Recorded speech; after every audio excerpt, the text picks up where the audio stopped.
Howdy there, Roughnecks. Wrangler here, and I hope everybody's having a great Saturday. This is one of the, granted, shorter but wilder SovCits in court who pretty much fires his attorney and decides to take on the job himself. He's going to be met with a few challenges. I want to thank all of the Roughnecks, all of the subscribers, all of the members. Thank you all for helping me build the channel to what it's at. And thank you for helping me get it to where it needs to be. Thank you.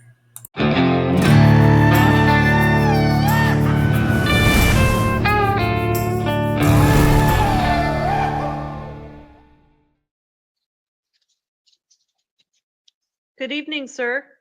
Can I get your name, please? Their names. I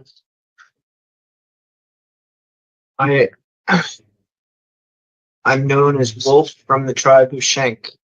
Now, is that on a birth certificate? Understood, sir. Are you sometimes also listed on government documents as Wolfram Eric Shank?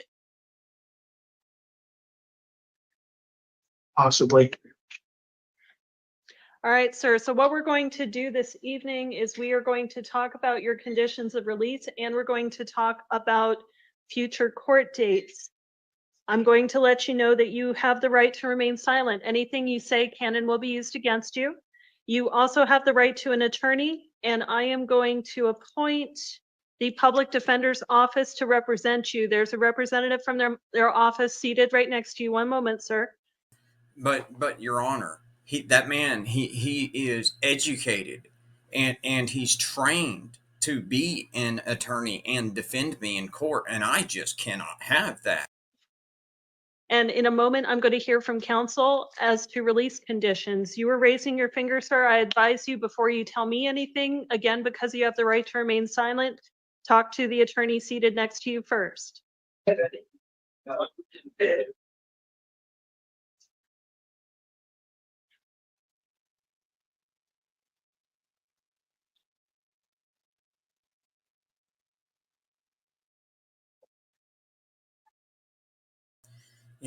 That public defender's probably sitting there telling him, things that are legitimately part of the law, telling him what his options are, what his best avenue of approach would be.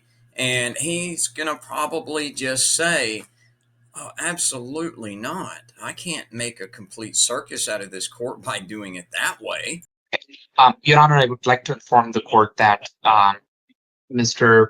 Shank has just indicated that he does not need my services. I think under the ethical rule, the attorney must withdraw when the client lets us know that they no longer want to have us. So I believe Mr. Shank will go pro per. That is what he has indicated. So if I may be excused briefly, Judge.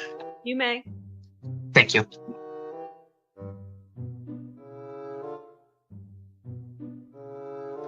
So, sir, what we're going to do right now is I'm going to first listen to the county attorney, and then we'll go forward on release conditions. County attorney, did you have anything you wanted to add to your recommendations? This should be interesting. Yes, Your Honor. First off, just kind of a housekeeping question. When the court inquired as to what this person's name was, he said Wolf of the tribe of Shank, I believe. And then when the court asked whether or not he was listed on government documents, I think it was perhaps or something to that effect. Your Honor, the state would submit that this defendant is exhibiting signs of the sovereign citizen movement. And honestly, I don't think we have an actual identification. If he's going to play rhetorical games, I would say this should count as a failure to appear. And perhaps he'd be willing to identify himself clearly tomorrow if that's the. I love this prosecutor. This isn't the first time he's seen this. He knows exactly what's going to happen, and he just threw a big hiccup into our little SovCit's little idiot plan for the day. I wonder how he's going to respond. Secondly, the SovCit behavior points to a huge flight risk. It's recognized by the FBI and other law enforcement agencies as domestic terror group, domestic terror group, domestic terror group. And that is when they started calling themselves Moors, or they started coming up with all kinds of new pronouns for it. And next we have the fact that this is trespass 1. He entered somebody's residence and refused to leave after being told. That is the single most egregious form of trespass, because that's somebody's home. And in doing so, this individual violated the sanctity of somebody's home and likely stole their sense of security. Next, we have 2 felony convictions out of California: assault with a taser and then stalking, most recently in 2021. He's had jail time in the past and has been terminated from probation. And then finally, we don't have a residence here. So, Your Honor, if the defendant is willing to give us his actual full legal name, that's a great step in the right direction. But right now, the state is even more concerned about the flight risk, because if he's going to adhere and question the court's authority by playing word games, the state, instead of the $10,000 that it recommended, we'd be looking at $25,000 for the recommendation. Damn! And that is probably a lot more than that our SovCit here has in gold or silver at the moment. Thank you. Thank you, sir. Mr. Shank, did you want to be heard on release conditions? I'm going to invoke Title 28116. Okay, sir. So I have reviewed everything. I have heard both sides' arguments. What I'm going to do is I'm going to hold you on a $10,000 bond that will be cash or secured. If you post that bond, you will be supervised by pretrial services.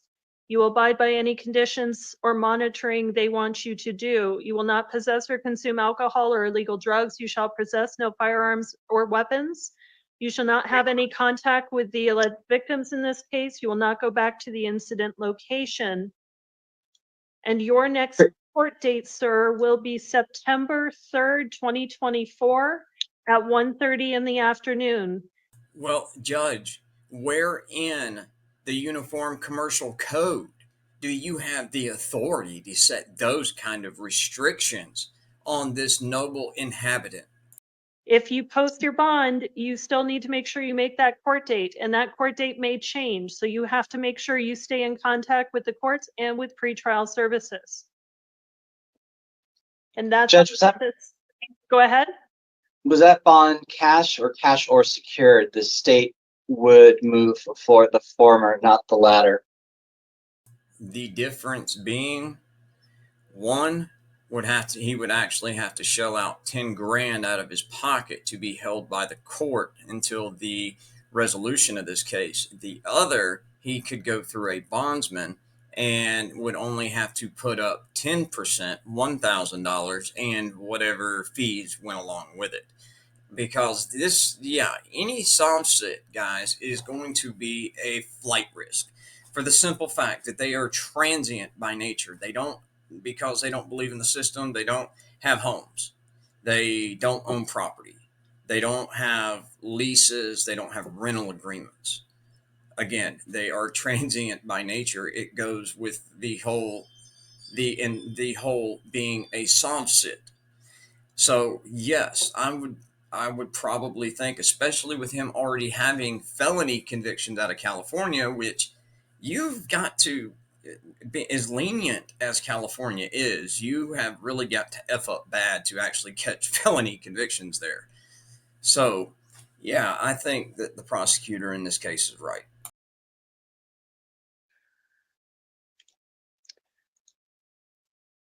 I will amend my order and make it a cash only bond. So that will be your next court date, sir, 9/3/2024 at 1:30 in the afternoon. If you don't make that hearing, a warrant could issue for your arrest and proceedings could happen in your absence. That's all for this evening, sir. You are excused.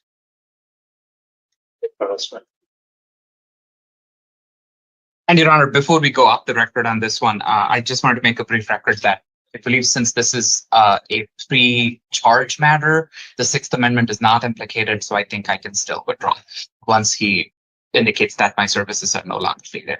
Just wanted to make that record. Understood.